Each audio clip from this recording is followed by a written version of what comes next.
Comenzamos con el tema del agua y las sales minerales. Y bueno, antes de empezar un poquito, simplemente recordad que la materia está formada por átomos, ¿vale? Que se unen con enlaces. Cuando estos enlaces se generan dentro de las moléculas, se les llama enlaces intramoleculares. Cuando estos enlaces se generan entre unas moléculas y otras, se denominan enlaces intermoleculares. Ejemplo de enlace intramolecular.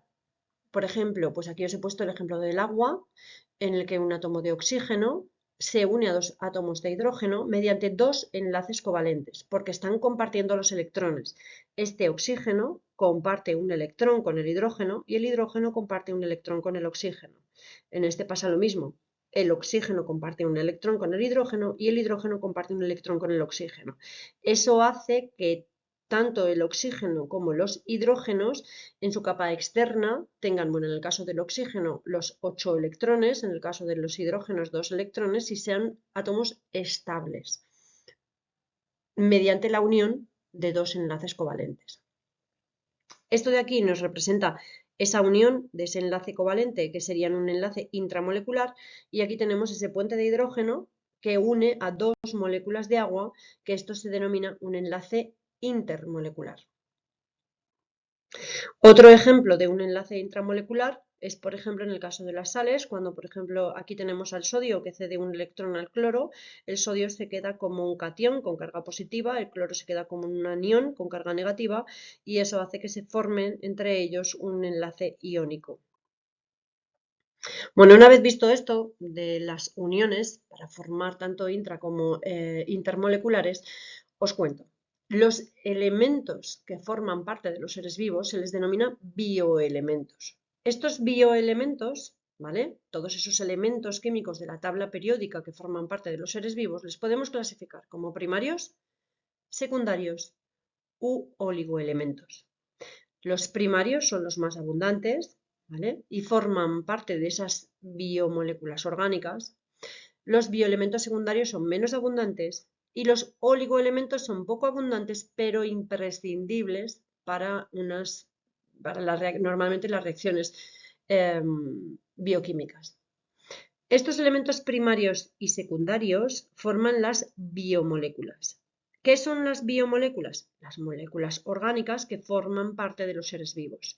Y las clasificamos en dos, en inorgánicas, porque no están formadas por largas cadenas de átomos de carbono, como el agua y las sales minerales, o en orgánicas, porque sí están formadas por largas cadenas de átomos de carbono, y entonces les llamamos glúcidos, lípidos, proteínas y ácidos nucleicos. ¿Vale? Entonces nosotros vamos a empezar con los bioelementos y los vamos a clasificar en primarios, secundarios y en oligoelementos. Y después ya vamos a ver el agua y las sales minerales. Vale, los bioelementos. Hemos dicho que de todos los elementos químicos que forman o que están presentes en esa tabla periódica, hay aproximadamente unos 70 elementos que se encuentran en la materia viva y que por lo tanto les llamamos bioelementos. La unión de esos bioelementos nos formará las biomoléculas. Los bioelementos, como os he dicho antes, se clasifican en primarios, secundarios y en oligoelementos. A mí esta tabla esquemilla me resulta muy importante porque en algunas preguntas de EBAU ponen define qué son los bioelementos, clasifícalos y nombra un par de ejemplos de cada uno. Pues simplemente es clasificarlos en primarios, secundarios, oligoelementos, el porcentaje que tiene cada uno y poner, bueno, en el caso de los primarios es muy fácil, secundarios un par de ejemplos y oligoelementos un par de ejemplos. Os lo voy a desarrollar un poquito más, pero el esquema visual de esta tabla es muy importante. Vale, los bioelementos primarios son imprescindibles para formar las biomoléculas orgánicas, esos glúcidos, lípidos, proteínas y ácidos nucleicos. Porque no sé si os acordáis de la palabra CHON, ¿vale? Carbono, hidrógeno, oxígeno y nitrógeno, pero esos son los principales bioelementos primarios, forman prácticamente el 96% de la materia viva. También el fósforo y el azufre, pero en menor proporción. Los bioelementos secundarios, que están aproximadamente en un 3,3%, no son tan abundantes, sí son importantes, pero no son tan abundantes como los bioelementos primarios. Y luego están los oligoelementos, que son los que casi siempre preguntan, o preguntan la clasificación general o preguntan oligoelementos, ¿vale? Y los oligoelementos son bioelementos que se encuentran en proporciones inferiores al 0,1%, aunque son imprescindibles, ya que son esenciales para para la realización de procesos bioquímicos y fisiológicos. Ejemplos, pues os tenéis que acordar de un par de ejemplos, nunca creo que os pongan más, y, por ejemplo, el hierro, que se encuentra en la hemoglobina y que es imprescindible para el transporte de oxígeno. Y, por ejemplo, pues el zinc, que es importante para el cerebro y cuyo déficit genera una depresión, ¿vale? Tenéis aquí otros cuantos, el manganeso, que sirve para fabricar ácidos grasos.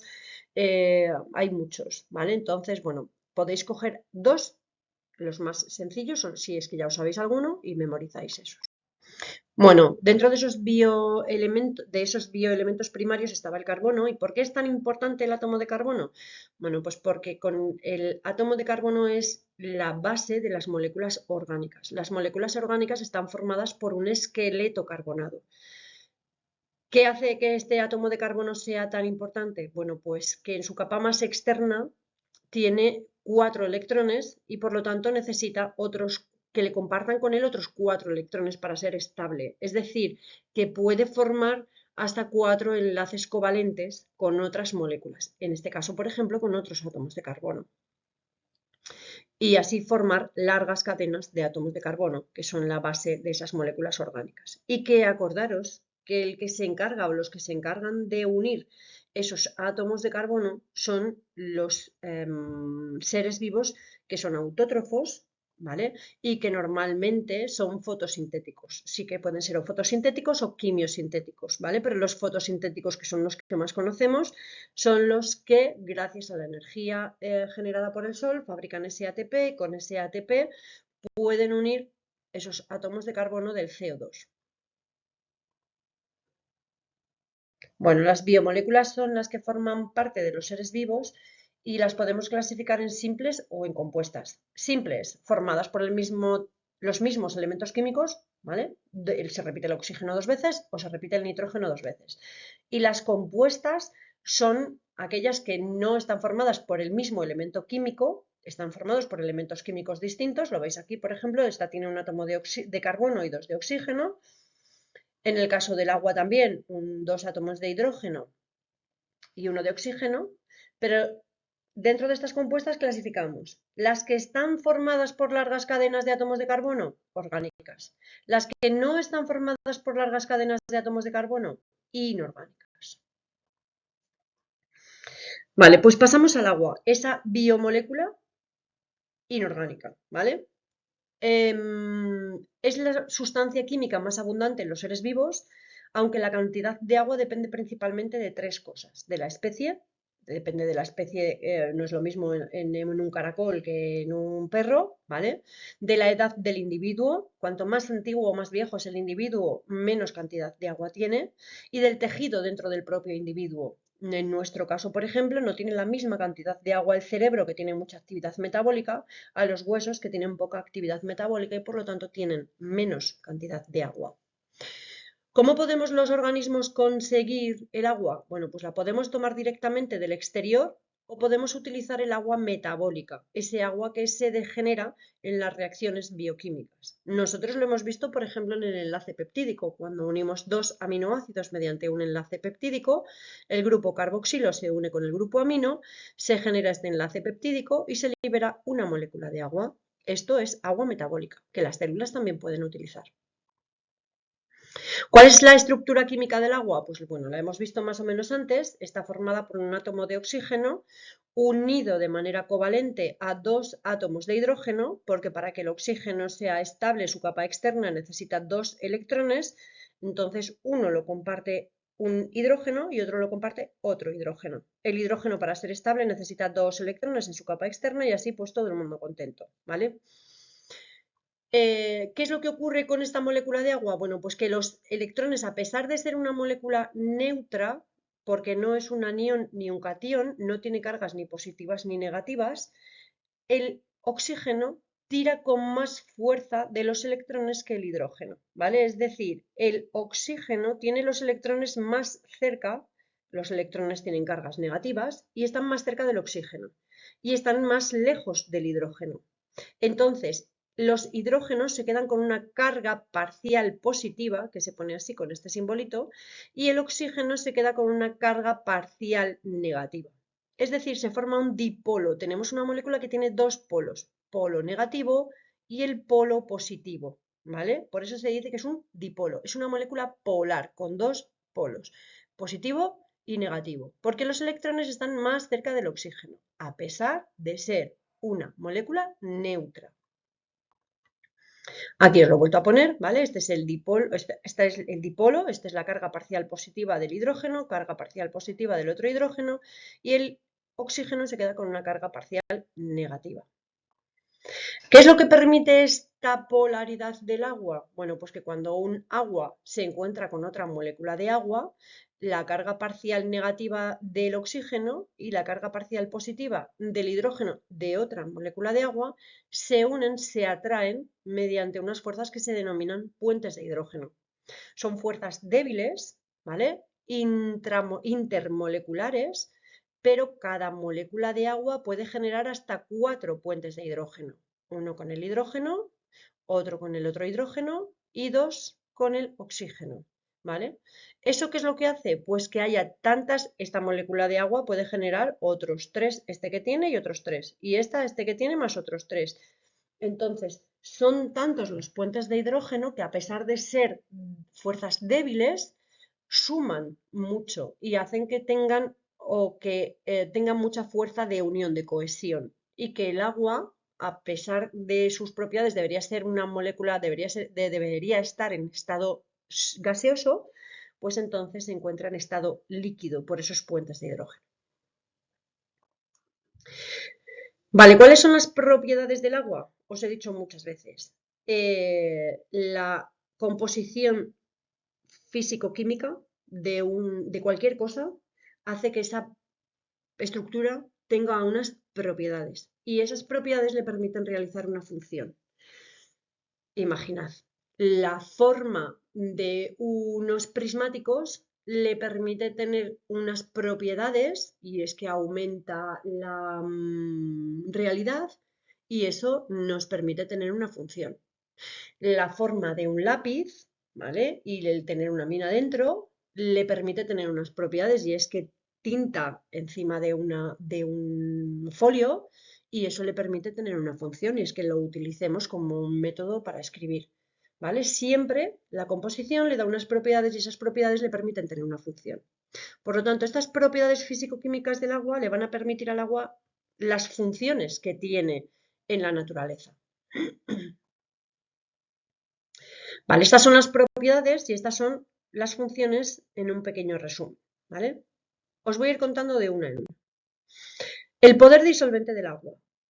¿El agua es un gran disolvente o un pequeño disolvente? Bueno, pues el agua tiene un gran poder disolvente, mucho, alto, elevado. ¿Por qué? Porque tiene ese carácter dipolar. Es un dipolo, es una molécula polar. Entonces, permite disolver a los compuestos polares y a los iónicos, a los dos.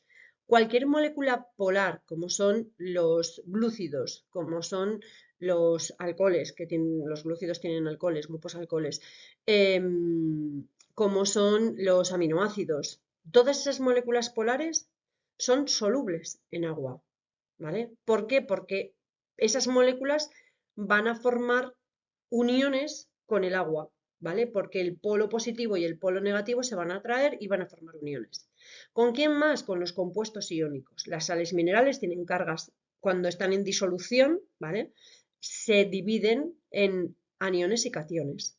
Y esos aniones y cationes forman uniones con el agua, con la parte con el polo positivo y el polo negativo del agua. Por lo tanto, ¿quiénes son las moléculas que se van a disolver en agua?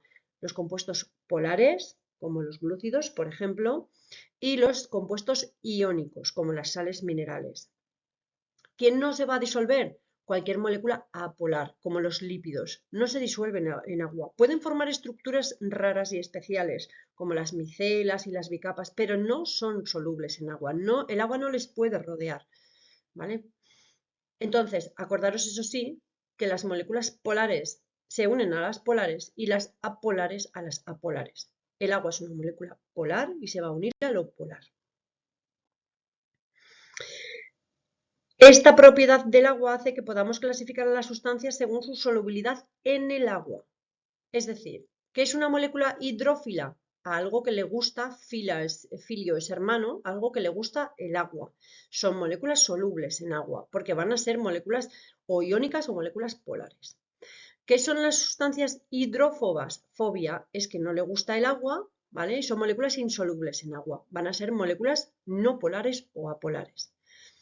¿Qué función le va a permitir este poder disolvente al agua? Pues una función de transporte, por ejemplo, en la sangre o en la savia bruta, el agua disuelve todos los nutrientes, ¿vale? Y los transporta por el organismo.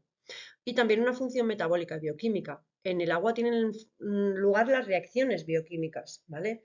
Porque las reacciones químicas se producen en el agua y en la mayoría de ellas incluso interviene el agua. Vale, la elevada tensión superficial. Esto simplemente es que las moléculas de agua se unen unas a otras y entonces las que están en la superficie, como no se pueden unir al aire porque no forman uniones con el aire, se unen a las que están abajo. Y entonces eso hace que se genere una especie de membrana, ¿vale? Que tiene una tensión y que permite la vida, por ejemplo, de organismos encima del agua como los zapateros. También que se formen las gotitas de agua, porque las gotas de agua, ¿vale? Que tengan esa forma circular, al atraerse entre ellas y no atraerse con el agua, no formar uniones con el aire, perdón, pues tienen esa forma de circulito. La elevada fuerza de adhesión y cohesión, ¿vale? Entre moléculas de agua, debido a la formación de esos puentes de hidrógeno, y además la elevada fuerza de adhesión a otras sustancias. El agua es capaz de adherirse, de unirse, de formar uniones con otras moléculas, ¿vale?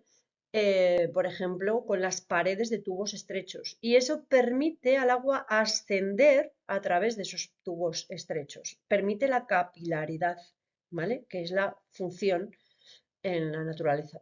Permite, por ejemplo, el ascenso, aparte de otras cosas, ¿vale? Otras cosas que se suman a esa capilaridad, pero permite el ascenso de la savia bruta a través de los tubos del xilema, ¿vale? Elevado calor específico. Bueno, el calor específico es la cantidad de calor que le tenemos que aportar a 1 gramo de una sustancia para que su temperatura suba 1 grado. Si yo tengo 1 gramo de agua, ¿vale? ¿Cuánta cantidad de calor le tengo que aportar para que suba de 25 a 26 grados?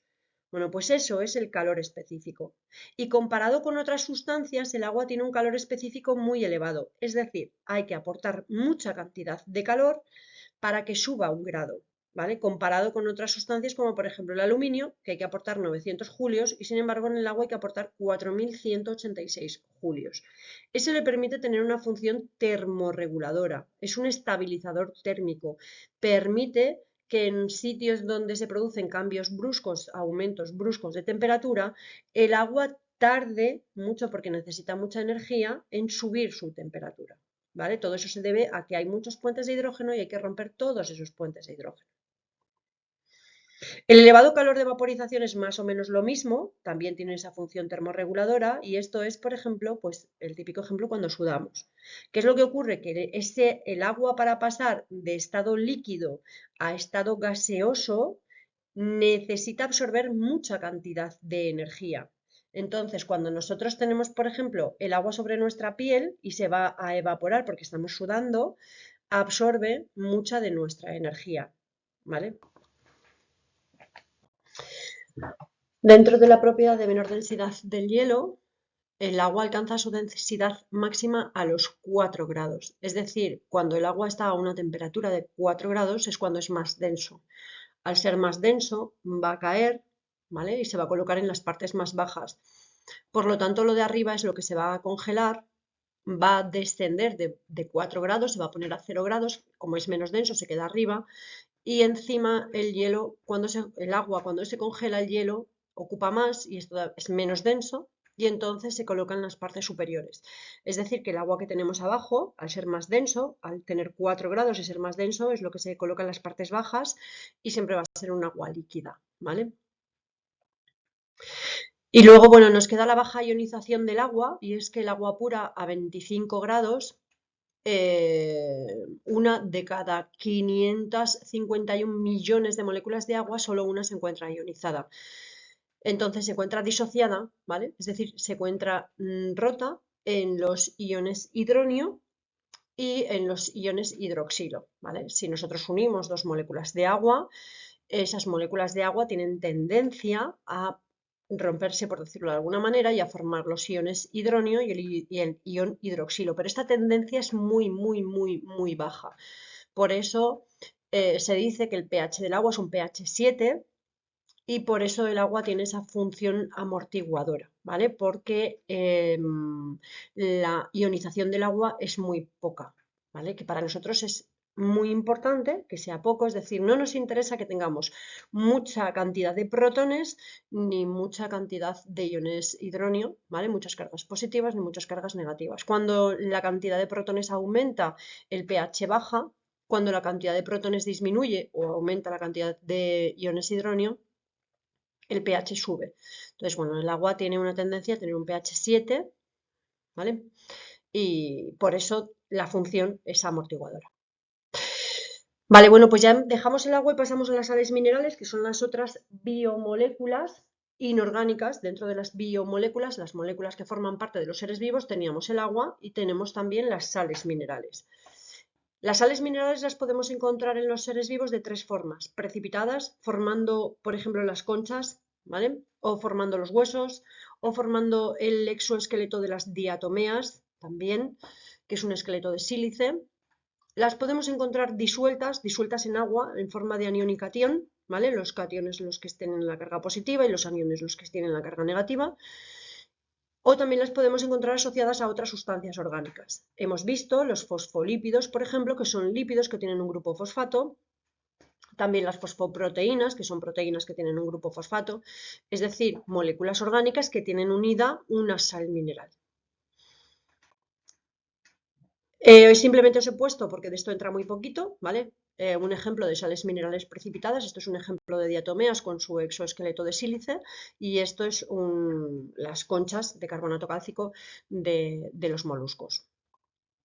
Dentro de las sales minerales disueltas os he puesto esta imagen que es para mí la que más representa cuando tenemos una sal en disolución. El agua se coloca alrededor de esos iones y entonces lo que hace es separar los aniones y los cationes, es decir, el agua rodea aniones, rodea cationes y por lo tanto al estar separados los unos de los otros es cuando decimos que es una sustancia que es soluble, ¿vale? Porque el agua la rodea y entonces lo separa y impide que se agreguen y formen otra vez la sal. ¿Cuáles son las principales funciones de estas sustancias minerales cuando están disueltas? Pues tienen muchas, un montón. Pero, por ejemplo, la función tampón, el regular el pH, que ya lo hemos visto también con los aminoácidos, que los aminoácidos tienden a mantener un pH más o menos en 7. Cuando el pH bajaba, los aminoácidos cogían protones y cuando el pH subía, los aminoácidos soltaban protones. Bueno, pues esto que hacen las sales minerales es más o menos lo mismo, no, es lo mismo, ¿vale? Si nosotros tenemos que tener un pH neutro, un pH de 7, cuando ese pH sube, es decir, cuando hay muchos protones, ¿vale? Perdón, cuando ese pH baja y hay muchos protones, lo que hacen las sales minerales es captar esos protones y cogerlos para que volvamos otra vez a un pH neutro. Si la cantidad de protones baja, es decir, tenemos muy poquitos protones, el pH entonces sube porque hay pocos protones y entonces lo que hacen las sales minerales es soltar para que el pH vuelva a su estado. Lo que queremos es que tengamos la cantidad exacta de protones, ni muchos ni pocos. Si hay muchos, los cojo para volver al 7. Si hay pocos, suelto para volver al 7, ¿vale? Bueno, pues ese, por ejemplo, el tampón. Aquí he puesto el tampón fosfato, me he equivocado, ¿vale? Porque este no es el del tampón fosfato, es el del tampón bicarbonato, ¿vale? Vale, regular la actividad enzimática porque actúan como cofactores. No sé si os acordáis que habíamos visto que hay enzimas, ¿vale? Que necesitan o que tienen una pequeña parte, en este caso, una pequeña parte que sí se modifica y que es necesaria para la actividad de la enzima, que cuando es una sal mineral, una molécula inorgánica, pues entonces se le llama cofactor. Estos cofactores, sin ellos, la enzima no puede realizar su actividad catalítica. Además, regulan la presión osmótica y el volumen celular, lo vendremos ahora, ¿vale? Como el tener más o menos sales dentro o fuera de la célula hace que aumente o disminuya el volumen de la célula. También generan potenciales eléctricos. Por ejemplo, las neuronas, la corriente eléctrica que se genera en la neurona se debe a una diferencia de cargas. Tenemos una diferencia de cargas positivas o negativas dentro y fuera de la membrana y eso genera un potencial eléctrico, una corriente eléctrica. Y luego ya hay funciones fisiológicas concretas, como por ejemplo el calcio en la contracción muscular, y hay unos cuantos más, pero con que sepáis un ejemplo, pues nos vale. Es decir, estamos hablando de una sal mineral concreta que realiza una función concreta. Vale, lo último que tenemos que ver y que es importante en EBAU son la difusión, la ósmosis y la diálisis, la diferencia entre estas tres cosas. Os lo he puesto así como muy sencillito, ¿vale? Y es que en los seres vivos hemos dicho que el estado líquido, nosotros dentro tenemos líquidos y estos líquidos están formados por dispersiones de muchos tipos de moléculas. Es decir, tenemos un líquido que es agua, ¿vale? Que es el disolvente en el que están dispersos muchos solutos, ¿vale? Tenemos un agua en el que dentro tenemos muchos solutos distintos. Les hay grandes, les hay pequeños, diferentes tipos de solutos. Entonces, según cómo sea el movimiento de las partículas del soluto dentro de este disolvente, es decir, depende de cómo se muevan esas pequeñas partículas dentro de ese agua, vamos a distinguir tres fenómenos: la diálisis, la difusión o la ósmosis, ¿vale? Vale, en el caso de la difusión, ¿vale? Tenemos las partículas de soluto que tienden a mezclarse de manera homogénea en el disolvente, en el agua. Nosotros, por ejemplo, podemos tener un gas, que es el ejemplo más, a mí me gusta poner, en el caso de la difusión, podemos tener el oxígeno, que tenemos una mayor concentración de oxígeno, por ejemplo, dentro del alveolo, y tenemos menor concentración de oxígeno en el interior del capilar. Entonces, ese oxígeno se mueve de donde hay más a donde hay menos. Lo que pasa es que la membrana deja pasar el soluto y el disolvente siempre, ¿vale? Hasta que se igualan las concentraciones, ¿vale? Eh, mm, es decir, tenemos que tener colocadas dos disoluciones de diferente concentración que las tenemos que tener separadas por una membrana que es permeable, una membrana que deja pasar el soluto y el disolvente, ¿vale? Eso es la difusión. En este caso es un ejemplo de BAU en el que nos pregunta que qué tipo de transporte se produce en este caso, ¿vale? Y es la difusión. ¿Por qué? Porque el soluto pasa hacia allá y el agua pasa hacia allá. Y al final lo que tenemos es que se nos han igualado las concentraciones en un lado y en el otro. Fijaros, una de las cosas más fáciles para entender la difusión, por lo menos cuando habla de los ejercicios de BAU, es que no hay una modificación en el nivel. Es decir, pasamos de algo muy concentrado a algo poco concentrado hasta que las dos están igualadas, pero el nivel de agua no sube ni baja en ninguno de ellos, ¿vale? Entonces, eso es un ejemplo claro de difusión. Vale, ¿qué es lo que pasa con la ósmosis? En el caso de la ósmosis tenemos una membrana, pero es una membrana no es permeable, que deja pasar el soluto y el disolvente. Es una membrana que es semipermeable. Entonces, ¿qué es lo que deja pasar esta membrana? Pues deja pasar el disolvente, pero no deja pasar el soluto. Fijaros como en este dibujo, por ejemplo, tenemos las moléculas que tenemos en la parte izquierda, tenemos 1, 2, 3, 4, 5, 6, 7, y aquí tenemos 1, 2, 3, 4, 5, 6, 7. El número de moléculas de antes y de después sigue siendo la misma. Lo único que para poder igualar las concentraciones, esta que es hipotónica ¿vale? Y esta que es hipertónica, para que las dos lleguen a ser isotónicas, que tengan la misma concentración, entonces el agua pasa de la menos concentrada, de la hipotónica, a la hipertónica. Y así lo que conseguimos es igualar las concentraciones. Fijaros que ahora más o menos la concentración de esta y de esta son parecidas, ¿vale? El agua pasará hacia este lado con una presión. A eso es a lo que llamamos la presión osmótica, es decir, la presión con la que el agua pasa de la menos concentrada de la hipotónica a la más concentrada a la hipertónica se le llama la presión osmótica. Entonces, ¿qué es lo que tengo que recordar en este caso? Que solo pasa el disolvente, solo pasa el agua en esta membrana semipermeable y que aquí sí que después voy a tener una diferencia en el nivel de agua, porque como el agua pasa de un lado a otro, pues aquí sí, ¿vale?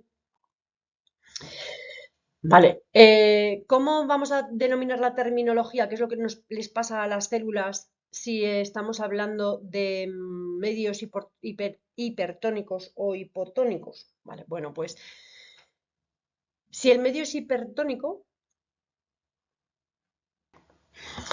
es decir, tenemos más concentración fuera que dentro. Yo tengo una célula aquí y resulta que la concentración de sales en el exterior es muchísimo mayor que la concentración de sales en el interior, porque en el interior tengo muy poquito, ¿vale? Este medio es hipertónico y este medio de dentro es hipotónico.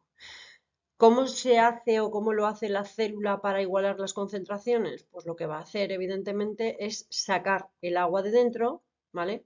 Y entonces, para que lo de fuera se diluya y lo de dentro se concentre, ¿vale?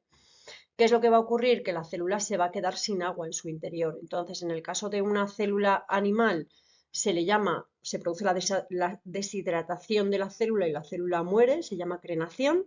Y en el caso de una célula vegetal, la membrana se despega de la pared, ¿vale? La membrana plasmática está pegada a la pared celular, pero la membrana se despega de la pared, ¿vale? Y entonces se produce lo que se llama la plasmólisis. ¿Qué es lo que nos ocurre si lo tenemos al revés? Es decir, si lo que tenemos dentro es un medio hipertónico, ¿vale? Y fuera tenemos un medio hipotónico. Es decir, lo que tengo dentro es mucha concentración de sales, ¿vale? Muy concentradas y fuera está muy diluido. Lo de dentro es hipertónico y lo de fuera es hipotónico. Entonces, el agua va a tender a entrar para igualar las concentraciones, para diluir lo de dentro y para concentrarlo de fuera, ¿vale? ¿Qué es lo que va a pasar? De hecho, si hablamos de presión osmótica, la presión osmótica va a ser hacia el interior. En el caso anterior, la presión osmótica era hacia afuera, la fuerza del agua era hacia afuera y en este caso la fuerza del agua va hacia adentro. En este caso, en una célula vegetal, ¿vale? Se van a llenar las vacuolas y se produce una turgencia. La célula vegetal va a estar muy turgente, con la membrana muy pegada a las paredes. Es lo que pasa cuando regamos una planta que está muy tiesa.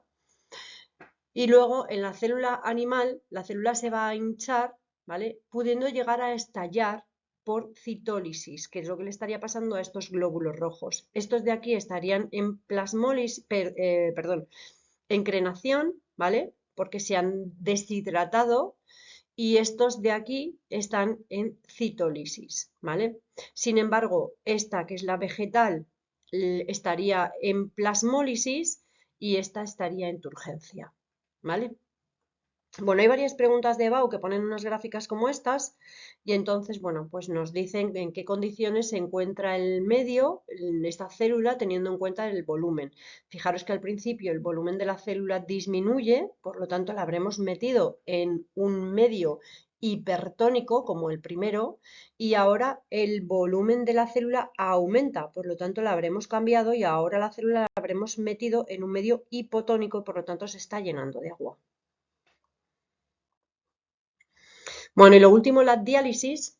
En este caso lo que vamos a colocar es una membrana, ¿vale? Es una membrana que se llama dializadora, en el que pasan moléculas pequeñas y el agua, ¿vale? Pero no pasan las moléculas grandes. Entonces, lo que tenemos es un medio, ¿vale? Y dentro una membrana dializadora en la que tenemos el agua y unos solutos pequeños y otros más grandes. Entonces, ¿qué es lo que ocurre? Que con el tiempo lo que pasa, ¿vale? Es que se igualan la concentración de esas moléculas pequeñas, es decir, la membrana permite el paso de agua y el paso de moléculas de pequeño tamaño, pero impide, fijaros que las bolitas rojas, las bolitas azules grandes no pasan, impide el paso de esas moléculas más grandes, ¿vale? Que es un poco lo que ocurre con la gente cuando no le funciona el riñón y se somete a un proceso de diálisis.